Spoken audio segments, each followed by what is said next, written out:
అదే RTV app వార్తల్ని క్షణాల్లో చదివే అవకాశం ఉంటుంది. ఒక న్యూస్ పేపర్, ఒక టెలివిజన్ ఛానల్ మీ చేతుల్లో ఎప్పుడూ ఉంటాయి.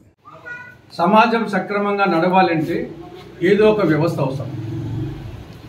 మన భారతదేశానికి పార్లమెంటరీ ప్రజాస్వామ్య వ్యవస్థ బాగుంటుందనే ఉద్దేశంతో మన రాజ్యాంగ నిర్మాతలు మనకు పార్లమెంటరీ ప్రజాస్వామ్య వ్యవస్థ ఇచ్చారు. పార్లమెంటరీ ప్రజాస్వామ్య వ్యవస్థకు ఎన్నికలు అనేది ప్రాణవాయువు. ఎన్నికలకు ఓటర్ల జాబితా అనేది గుండెకాయలండి. ఓటర్ల జాబితా సక్రమంగా ఉంటేనే ఆ ఎన్నికలు సజావుగా జరుగుతాయి. కానీ ప్రస్తుతం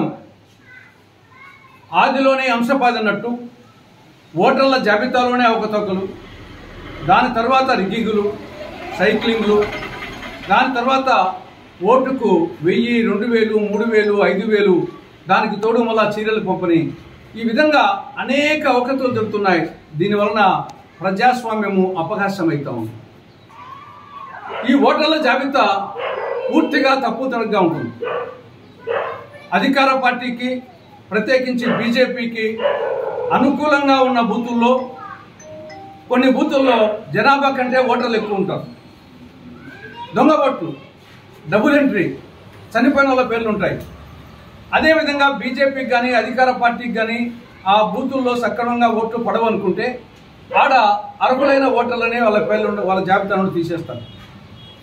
ఈ విధంగా అర్హులకు వచ్చేసి ఓట్లు లేకుండా పోతున్నాయి, అనర్హులు వచ్చేసి ఓట్ల జాబితాలు చేస్తున్నారు. కొన్ని చోట్ల రాహుల్ గాంధీ గారు పరిశీలనలో కొన్ని బూతుల్లో ఈ యొక్క జనాభా కంటే ఓటర్లు ఎక్కువగా ఉన్నారు. ఒకే ఇంటి పేరుతో, ఒకే ఇంటి నెంబర్తో 100, 200, 300 ఓట్లు ఉన్నాయి ఒకే ఇంటి నెంబర్తో. కొన్ని చోట్ల ఇంటి నెంబరే లేదు, అనేక వందల మందికి ఇంటి నెంబరే లేదు.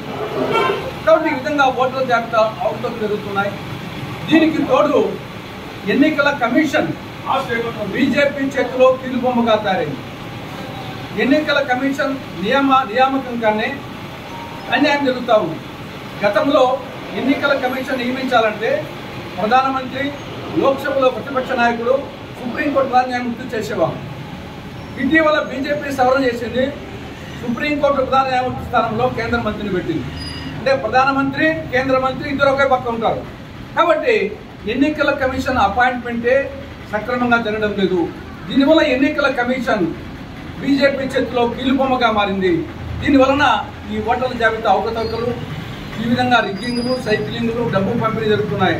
కాబట్టి ప్రజాస్వామ్యం పరీక్షపడాలంటే రాజ్యాంగ పరీక్షణ కోసం రాహుల్ గాంధీ గారి నేతృత్వంలో, మల్లికార్జున ఖర్గే గారి నేతృత్వంలో దేశవ్యాప్తంగా ఈ నెల 15వ తేదీ నుంచి వచ్చే నెల 15వ తేదీ వరకు ఈ యొక్క సంతకాల సేకరణ ఉద్యమం సాగుతూ ఉంది.